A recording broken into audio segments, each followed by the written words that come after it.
Hi, everybody. My name is Aaron Peterson. I am one of our innovative education facilitators here at DDSB. Thanks for joining us for BYTEsized PD. In this short little kind of mini PD session, we're going to take a look at Soundtrap. Soundtrap is one of the newest platforms we've added to our online presence here in Durham District School Board. It's an online audio editor. Think of it kind of as a replacement for Audacity that you might have run on Windows computers in the past. But it also gives us some great cloud tools, such as being available anywhere on a Chromebook or Windows machine or a Mac at home. You've also got access to Soundtrap through some mobile apps, as well as giving teachers access to student work by giving assignments and collaborating.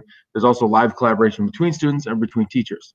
So without further ado, we're going to jump in. I'm going to share my screen and show you some of the features of Soundtrap here.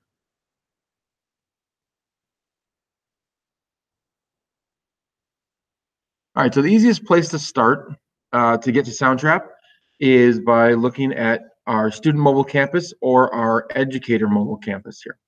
So this is at student.ddsb for students getting to the platform, or teacher.ddsb.ca. If we go to digital resources here in the teacher one, or students can go to web apps at the bottom on the pink link. Down at the bottom of the list, you'll find Soundtrap here for students. For teachers, you'll find it here in the upper right next to WeVideo, this orange tile. When I click on this Soundtrap link, it's going to bring me to a page that looks like this.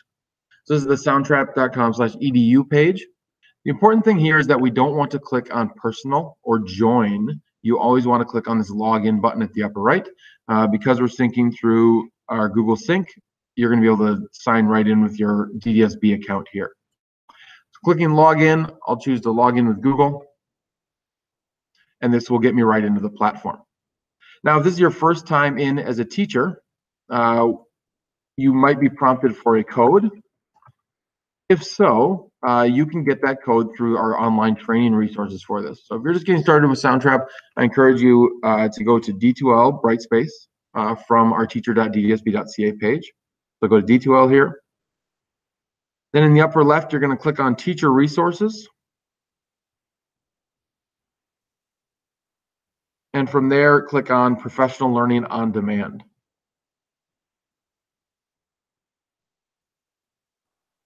Down at the bottom here, you're going to find two Soundtrap courses, one focused on podcasting, one focused on digital music. These instructions to get to these links to find these courses are down in the description of this video if you forget or if you want to pass this on to others in your schools. If it's your first time in and it prompts you for a code, you'll find those, like I said, in those training materials. Those are short little 30-minute courses that just expose you to some resources, some first-time training with Soundtrap, talk about how to get in, how to start making things, and give you some resources like assessment templates and why you might start using these tools in your classroom. So once we get into Soundtrap in the audio editor, what we would use this for are things like recording a read aloud, recording student work. You might have students make podcasts together as a media piece, either individually or collaboratively with a partner. You could also use this in a music class to have students composing and creating digital music. Now, I'm no musician, so I'll show you some of those music features, but as far as the nitty-gritty of how to use them, our music educators will be much more available or qualified to help you. And if you're a music educator yourself, you'll probably be able to figure these things out for creating your own music. Once you land on this teacher page, the things you need to recognize are that you've got your studio. Down below, you have your list of projects here. Projects are like a folder of recordings, so you can have many recordings inside a project. And then up here, you have My Groups tab. If you're making groups for your students, you need to go through here. So clicking on My Groups is going to bring up my list of groups. And once I'm in here, you have the option to create a new group. Creating a group lets you name this with a unique name. Try not to do something like 5th grade or grade 6 or grade 7, but really think about naming it maybe with your teacher name, possibly the year of your class, your school name, something that's very specific. And then click Create. Once you have that, you'll get an invite code generated, and that invite code can be used to have students join your class. The advantage of making a group for your class is that students can only collaborate within their class. So you need to put your students into a group first before they can start working on projects with each other. That's part of the Soundtrap EDU privacy features. That's different than a regular Soundtrap consumer account. The other thing that groups allow you to do are they allow you to take something that you start, maybe a melody or harmony or an intro to a podcast, and share it with the group for them to add on as an assignment. So they would all get their own copy of something and they'd be able to build upon that timeline, and you would have access to those assignments as soon as they start working on them. So in order to manage groups in the class or manage students in the class and workflow in the class, you really need to get that My Groups tab and build your groups there. As a teacher, you won't have access to that when you first sign in. You'll be as a student role, but after you finish our professional learning on demand Soundtrap courses, within 48 hours, your account will be switched over to a teacher account and you'll have access to those group settings. So make sure you take those courses ahead of time and then allow time to get that switched over to a teacher role so that you have access to create those groups and manage your students. So once you're in, let's go ahead and jump into the studio. So I'm gonna click this purple button that says Enter Studio, and this is going to bring me in where I can actually start making some audio recordings. Once you're in, this is a multi-track editor, so it's similar to what Audacity would be. If you've used something like Logic or GarageBand on a Mac, it'll be similar to those tools as well. You can add as many tracks as you want that will play at the same time over here. So you can add things like a drum track or bass track, and then a melody or harmony or other instrumentation, and then your voice on top if you were singing or speaking over it. For a podcast, you might have intro tracks with music, and then your speaking tracks with maybe one or two people speaking back and forth. That's all editable once it's recorded. So to get started, I'm going to add a new track. So I click on this button that says Add a New Track, and I can pick my instrumentation here. Again, if I'm speaking, I'm going to pick the Voice and Microphones button and choose my microphone. If I'm ready to go, I can just start recording, but I can also click on this microphone button and choose what kind of microphone I want. So there are all these different kinds of effects that go on. So you could test these out and see what kind of sound you want to be on your recording. If you're just recording for instructional purposes or for a podcast, we recommend you use either podcast or dry. Dry is just a plain mic with no effects added. Once that's in, you're ready to start recording.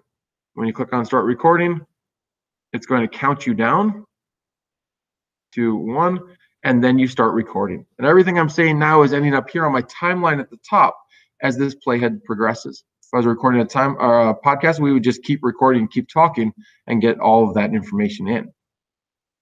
Once I'm ready to stop, I just click stop, and you can see my voice is all there recorded up at the top. Rewinding, I can play this track and hear what it sounds like.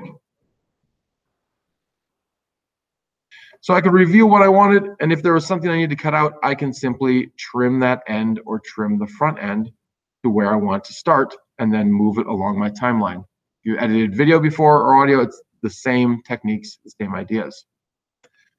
The other thing I can do is I can split this track. So to split a track, I can press Control E when I've got that highlighted, and it will split it into 2 parts. So now I can pull this apart, add something in between, maybe a break or another track, and then put it back together. Or just edit something out of the middle and then bring it back together. Okay? That's the simple voice recorder. There's also some other effects here that you could adjust, like reverb and pan and volume, and you can go into the effects panel to play a little bit more with what kind of amp you're using and the effects here to change the sound. Once I'm happy with that recording, I can add another track. So I'm going to go ahead and I'm going to delete this track because I want to show some music tracks here. So if I was going to do some music tracks, there's a couple of ways I can do my instrumentation. I can add this track and I can choose my instrument here. If I were to do something like drums and beats, I can go into here, click on the instrument tab here at the top, and now you'll see these are labeled with letters and numbers. So pressing D starts me on that drum.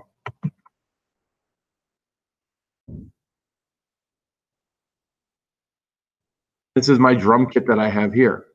If I don't like that kit, I can change the kind of drum I have, again, by clicking on the instrumentation, finding the one I like in here, and double clicking it. That will change what each of these keys does. So I can press the key that's in front of me, or I can click on it with my mouse to hit those different drum kits. When I'm ready to record that drumming, I would simply go to the beginning, press record. It's going to count me down just like it did with my voice.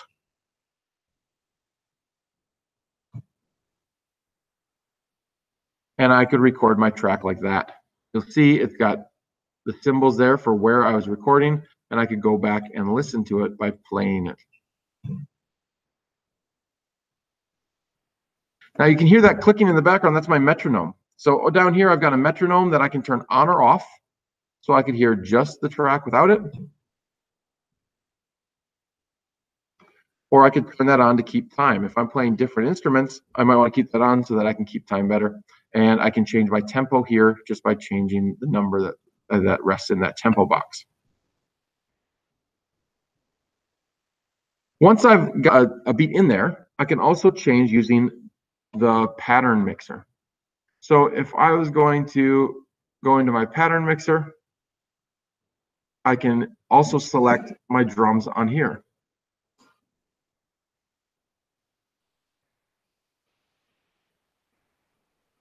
Make it really easy to make that pattern. Once that is established up in my timeline, if I grab that and drag it, you can see it's looping that all over. You can see this little loop symbol in the corner. That's going to repeat my pattern. So it makes it really easy to extend out a beat for multiple frames just by establishing that single, that little pattern that I've got down here.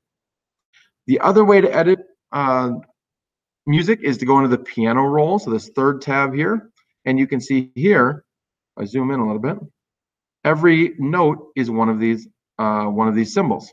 So if I made a mistake, I could drag it and make it the one I wanted. Because it's looped, you'll see it's dragging in each of these frames as I go. So if someone makes a mistake while they're playing, they don't have to re-record. They can go in and edit in the piano roll and just adjust those notes or beats. So this is a really simple recording, obviously, with just a drum beat that I played. If I wanted to, I'll bring this back to the beginning. If I wanted to make other instrumentation, I can do the same with other instruments like guitars and bass, and come in here and play those notes. And again, picking different instrumentation from the instrument panel, or setting it like a pattern in the piano roll just by drawing my notes. If I'm not a musician and I just want to get some music in real quick for something like a podcast possibly, I might go into this loops browser. I can get it from here or by clicking the purple music icon in the upper right corner. And I can sort these out here. So if I went to my bass guitar, I can sort the bass and I can just grab the bass line and put it on here. Put it on this track, new track, drop it in, and I've got my bass line. So now playing it with my drums and their bass, I can preview that. I can adjust the volumes here, so I can turn my bass up and my drums down and play again.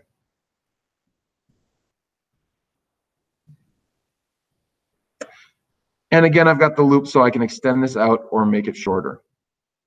So if I'm, like I said, if I'm recording a podcast or making my own music, I don't have to be able to play all these notes. I can come in, grab some loops, and start assembling my tracks from the loops. Once I'm done, I've got the option to export my files. So I've got this download button here at the top, and I can download as an MP3, or I can go to my file menu and export and pick one of these options here as a WAV file or MP3 or these MIDI tracks to get out to other programs like Flat or Noteflight. Another advantage of working in the cloud is that I've got the option to collaborate. So if I'm working in the cloud and I click on this blue person button, I can invite other collaborators. Now, students will only have the option to find collaborators that are within their group. So again, really important as teachers to set your groups up to add the students to the groups with those codes and bring them in that way. You can also add people to a group using Google Classroom in the groups menus. Teachers have the option to collaborate with anyone. So you could collaborate outside of your groups or outside DSV. You can search anyone in Soundtrap, but we limit that for our students to protect their privacy. Returning back home, I can do it by exiting the studio here or clicking on the Soundtrap logo in the upper left.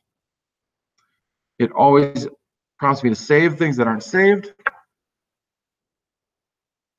so that I don't lose any of my work.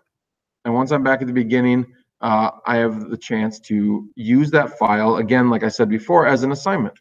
So if this was my song here, I can go to the three dot, I can click it to select it, sorry, and then click on Create Assignment.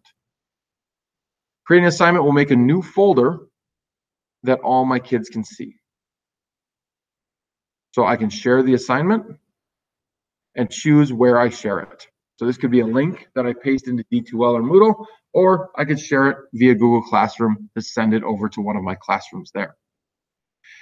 Once students have that assignment, all of their recordings will end up in this assignment project folder. So I would see all my students here, and I'd be able to go in, collaborate, give them comments and feedback, add to it or fix, or give them advice once I'm in that track, or simply review it for listening for assessment.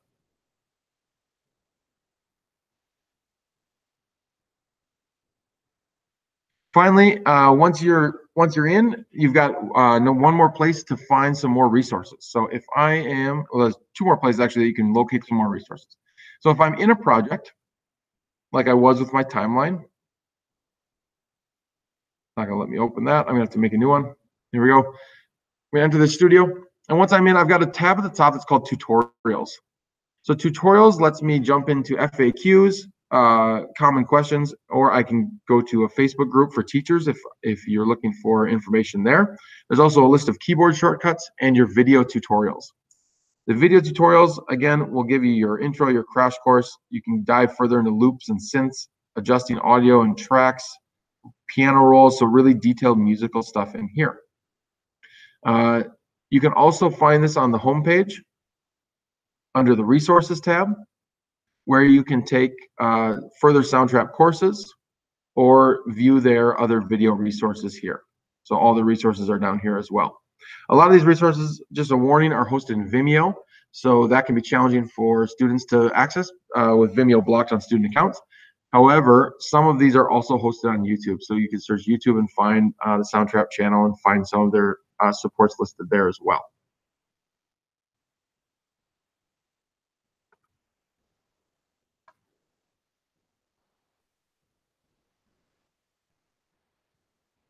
So that's Soundtrap in a nutshell. It's a really that's a really quick introduction, and you can dive deeper into finding out how you're going to use it in your class. Again, the first place you want to start is to go to D2L and start one of those teacher courses that you're going to find in Teacher Resources, Professional Learning on Demand, and then register for one of those Soundtrap courses to finish out. That's going to give you teacher access in Soundtrap so you can set those groups up and get your students creating. All right, we can't wait to see or hear what your students make. So let us know, keep in touch on Twitter and by email, and let us know what your students are doing with this great tool. Thanks. See you next time on BYTEsized PD.